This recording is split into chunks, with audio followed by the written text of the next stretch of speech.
Good morning.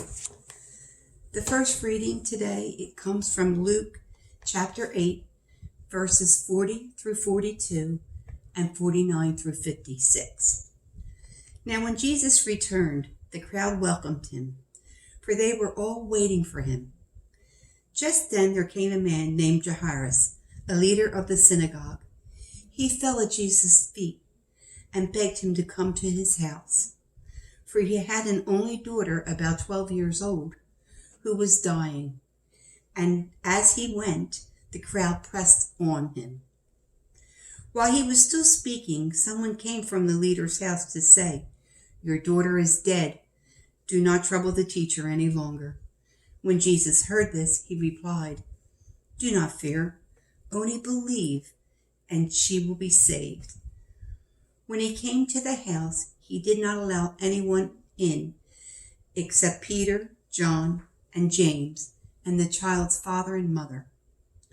They were all weeping and wailing for her. But he said, "Do not weep, for she is not dead, but sleeping." And they laughed at him, knowing that she was dead. But he took her by the hand, and he called out, "Child, get up." Her spirit returned, and she got up at once. Then he directed them to give her something to eat. Her parents were astounded, but he ordered them to tell no one what had happened. The second reading comes from Luke chapter 15, verses 11 through 32. Then Jesus said, "There was a man who had 2 sons. The younger of them said to his father, 'Father, give me my share of the property that will belong to me.' So he divided his property between them. A few days later, the younger son gathered all he had and traveled to a distant country. And there he squandered his property in desolate living. When he had spent everything, a severe famine took place throughout that country, and he began to be in need. So he went and hired himself out to one of the citizens of the country, who sent him to his fields to feed the pigs. He would gladly have filled himself with the pods that the pigs were eating, and no one gave him anything.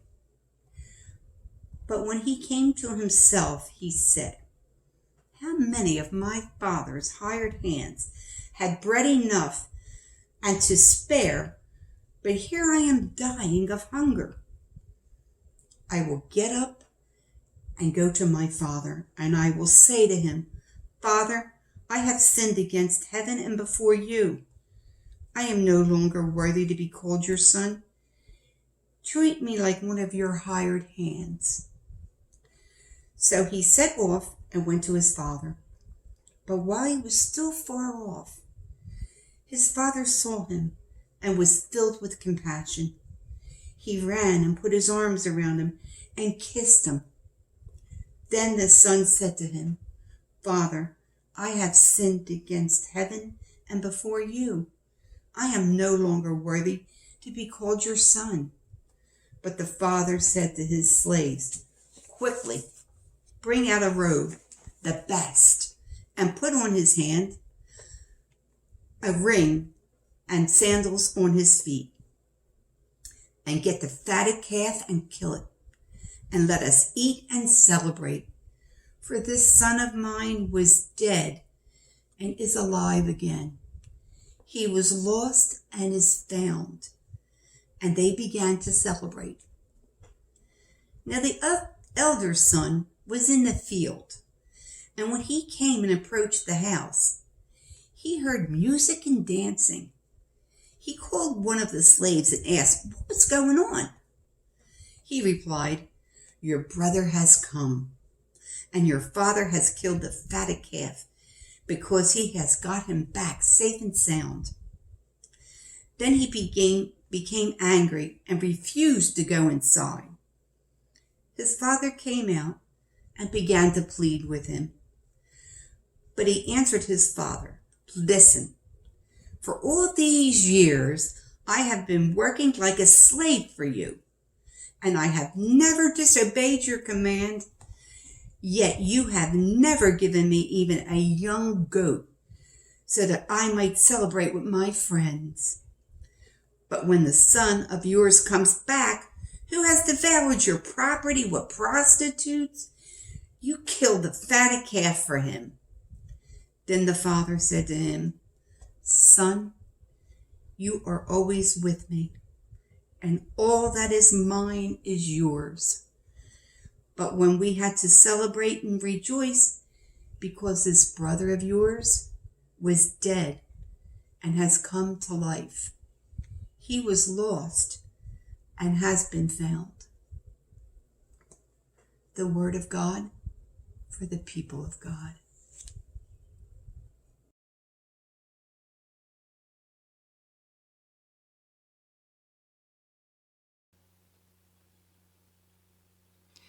Happy Father's Day. Today we celebrate all fathers, grandfathers, and those who guide children like a father. Also, we want to cherish the memories of fathers who have passed, but certainly not forgotten.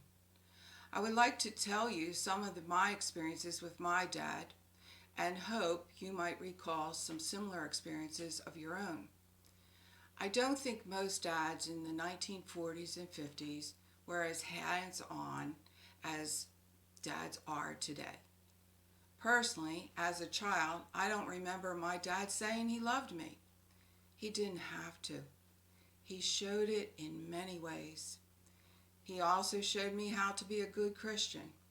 He went to church every Sunday. But more importantly, he lived a Christian life by his actions.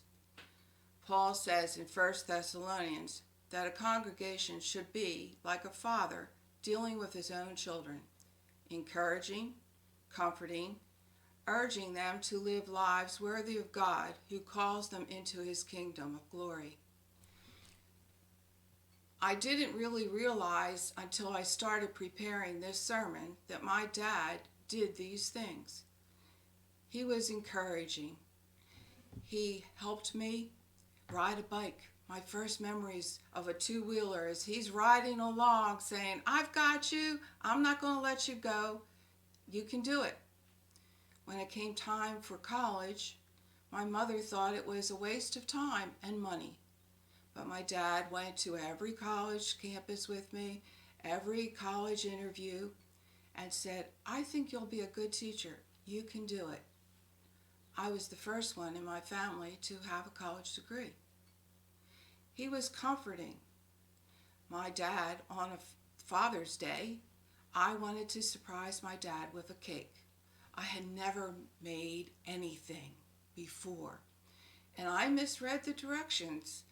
I misread a tablespoon for a teaspoon of salt. Can you imagine how salty that cake was? My mother and brother had a bite and made faces. I was in tears. But my dad said, "You know what? We'll put more icing on it. And it's very hot, and I'm sweating, and I can use the extra salt." And he ate the whole thing. Now that's love. My dad lived a life worthy of God. He visited sick. He helped others. He painted my kitchen and wallpapered. He helped when there was a plumbing problem. He was very well respected at work.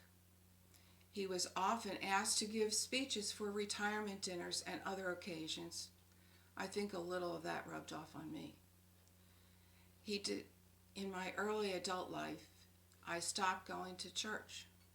My dad was disappointed, and he told me that church was important and I needed to learn more about God. 5 years later, I told him that I was going to join the Methodist Church. It was not the church of his religion that I grew up practicing, but I had made a commitment for which he was grateful.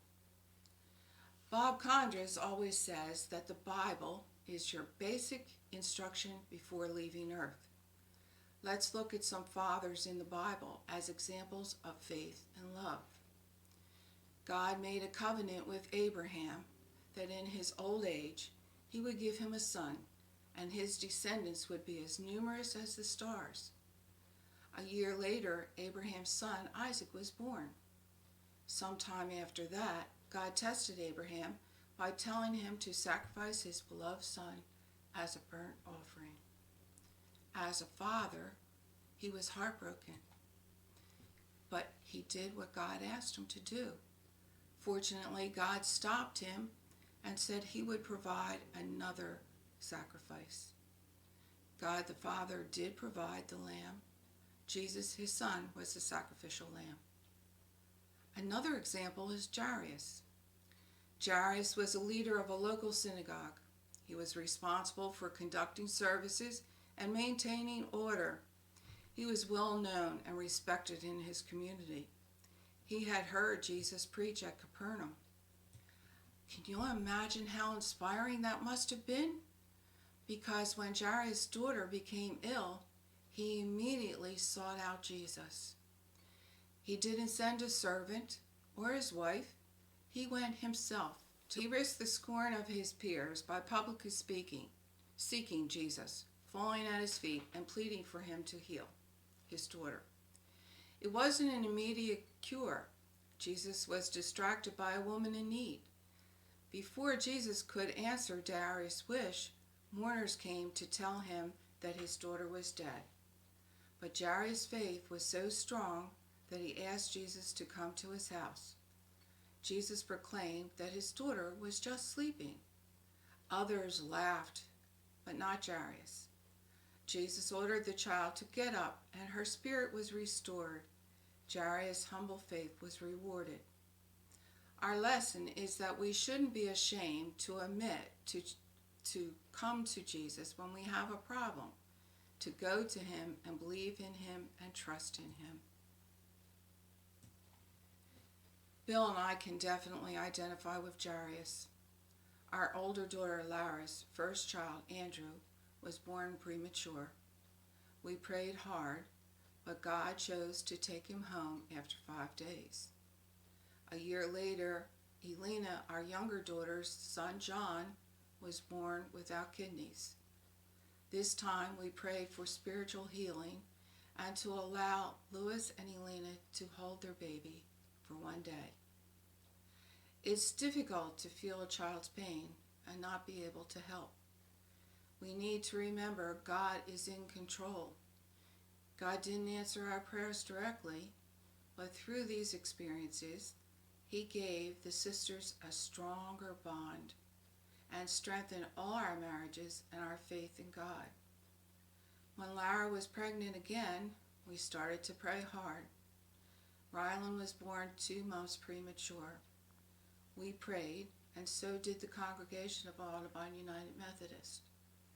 This time, God said yes. Rylan is now 19, strong and healthy, and we also have 4 other beautiful grandchildren as well. Thanks be to God.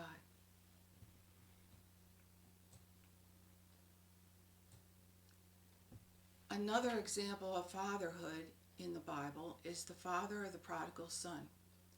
According to a sermon written by John Hoffman Jr., he is what a model father should be.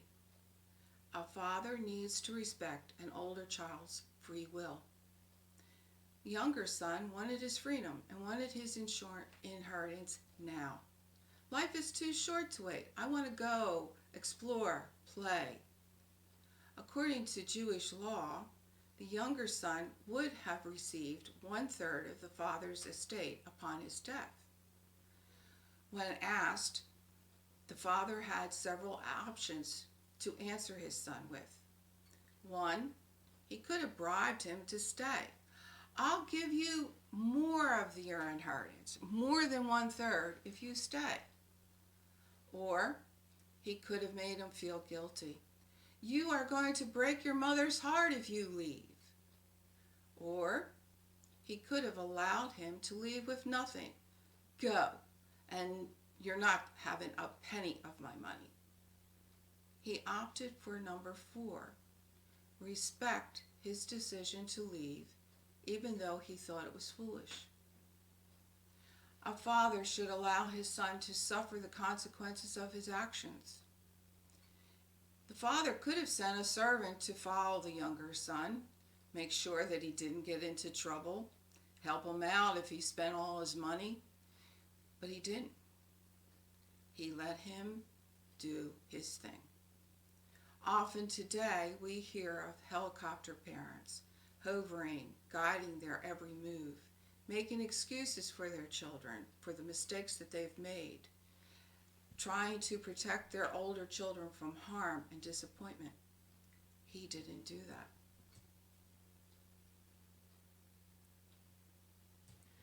A father never gives up. Living with a broken heart, he was constantly waiting and looking for his son's return. Why else would he have been able to see his son coming from a long way off? A father forgives.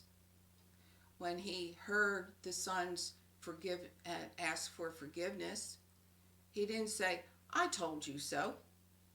He didn't say, "We're going to have to work on this to pay back your inheritance that you lost."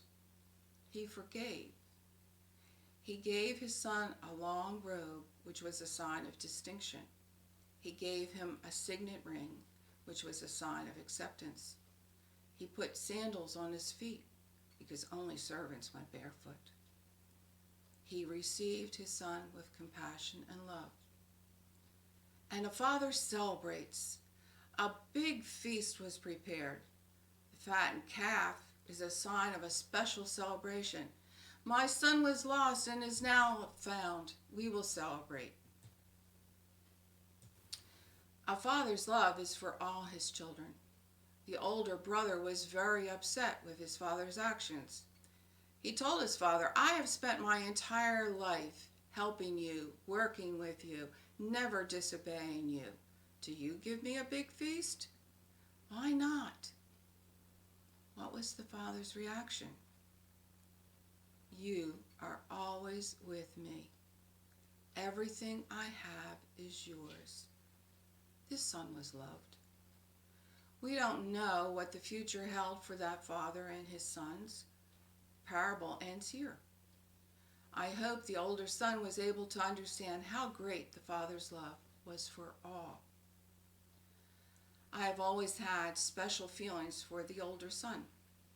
My younger brother was personable, good-looking, and a gifted athlete.